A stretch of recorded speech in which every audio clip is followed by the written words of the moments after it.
भारत इस विश्व का सबसे बड़ा लोकतंत्र, जहाँ कश्मीर की वादियों से लेकर कन्याकुमारी की घाटियों तक हर किसी को यह आज़ादी है कि वो अपने विचार, मत या ओपिनियन को रखे, अपना रिप्रेजेंटेटिव चुने या खुद एक रिप्रेजेंटेटिव बन जाए। लेकिन इतनी बड़ी डाइवर्सिटी के बावजूद भी हम डेमोक्रेसी को जिंदा रखे हुए हैं। Indian political success is incomparable to any other nation. जैसे आज़ादी के बाद 560 पेंसिल स्टेट्स को संविधान के अंदर लाना, 1947 में जब सबसे बड़ा ह्यूमन डिस्प्लेसमेंट हुआ तब भी इंडिया सिविल वॉर की कंडीशंस में नहीं गया। ये एक रियल पॉलिटिकल सक्सेस है। मगर जब लेगेसी इतनी स्ट्रांग हो तो सवाल ये खड़ा होता है कि क्यों आज का यूथ पॉलिटिक्स से डिस्कनेक्टेड फील करता है। क्यों आज हम करंट पॉलिटिकल सिचुएशंस को नहीं समझना चाहते। क्यों हमारे जैसे लोगों का, हमारे जैसे जवानों का राजनीति से भरोसा उठता जा रहा है। It feels like dirty game.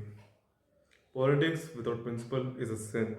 और शायद यही कारण है कि आज का युवा और राजनीति से दूर होता जा रहा है। राजनीति का काम देश और समाज को भला करना है, लेकिन इसके सिवाय ये बस लोगों को टुकड़ों टुकड़ों में बांट रही है। धर्म के नाम पे बांटना, कास्ट के नाम पे बांटना, भाषा के नाम पे बांटना। इन नेताओं और इनके फॉलोअर्स के लिए देश जरूरी हो या ना हो, लेकिन इनकी पार्टीज और इनका वोट बैंक बहुत ज़रूरी है।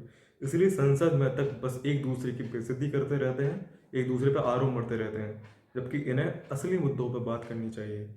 राजनीति का लक्ष्य होना चाहिए देश को प्रायोरिटाइज करना, मगर आज की राजनीति बस पॉलिटिकल पार्टीज पर फोकस करती है।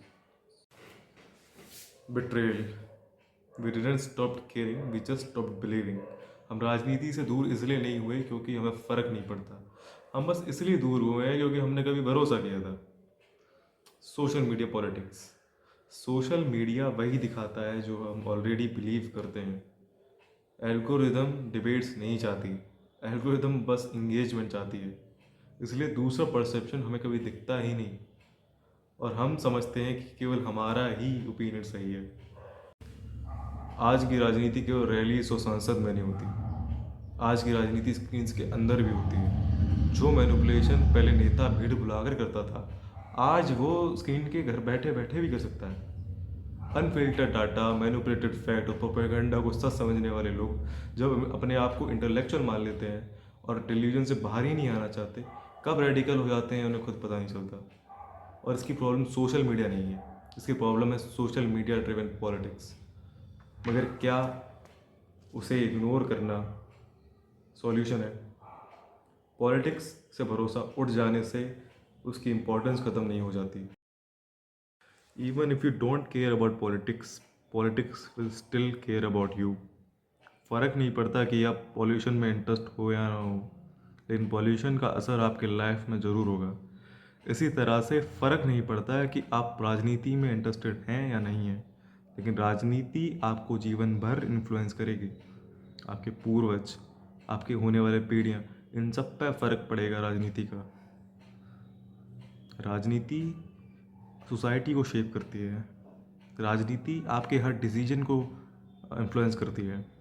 भले ये जॉब का डिसीजन हो, भले आपके एजुकेशन का डिसीजन हो, भले आपके एम्प्लॉयमेंट का डिसीजन हो, इन सब का असर राजनीति से होता है। इसलिए ये बेहतर होगा कि आप उसे समझें।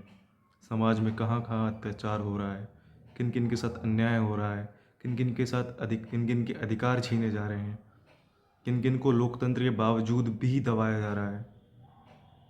अगर आप इन सब से, अगर आप इस सब को समझोगे नहीं, अगर आप पॉलिटिकली अवेक नहीं होगे तो इससे लड़ोगे कैसे? लोगों की मदद कैसे करोगे? आप लकी हैं कि आप लोकतंत्र में सांस ले रहे हैं, मगर उस लोकतंत्र का फ़ायदा अगर आपको होगा ही नहीं, अगर वो लोग यानी जन को ही फ़ायदा नहीं हो रहा, तो क्या फ़र्क पड़ता है उसको होने का? एक डिक्टेटरशिप में और एक लोकतंत्र में फ़र्क क्या रहेगा? जब यूथ ही इंटरेस्टेड नहीं होगा, जब यूथ ही जिम्मेदारी नहीं लेगा, भागना सॉल्यूशन नहीं हो सकता, लड़ना सॉल्यूशन है। और उसके लिए आपको समझना पड़ेगा, आपको इंटरेस्ट लेना पड़ेगा। You have to care about it if you don't want your generation to suffer. So it is important to care about politics. It does matters. Thank you so much. अगर आपने ये वीडियो यहाँ तक देखी हो तो ये मेरी पहली वीडियो है, एंड अगर अच्छी लगी हो तो लाइक करना, subscribe it and share it with your friends and family, help them to get politically awake. Thank you.